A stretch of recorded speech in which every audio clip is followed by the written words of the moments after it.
বাবু, তোকে বাড়ির aunty homework দেয়নি? তুই ফোন ঘাঁটছিস? না তো, হোমওয়ার্ক দেয়নি তো আমাকে। শোন না, তাহলে তুই তো আমার ঘরটা একটু মুছে দে তো। হ্যাঁ, আমার অনেক কাজ আছে। না না, আমার অনেক হোমওয়ার্ক আছে, আমি হোমওয়ার্ক করবো। তাহলে এক্ষুনি পড়তে বস। আরে এ তো অনেক হোমওয়ার্ক, এখনই এত হোমওয়ার্ক করা যাবে না।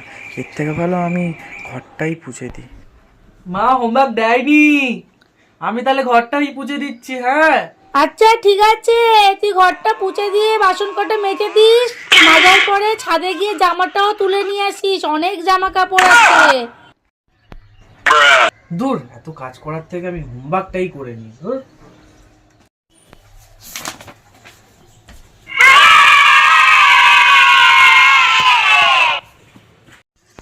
দেখেছো বন্ধুরা, বাচ্চাদের পড়ানোর টেকনিকটা কিরকম? তোমরাও শিখে নাও, কিন্তু ভবিষ্যতে কাজে লাগবে।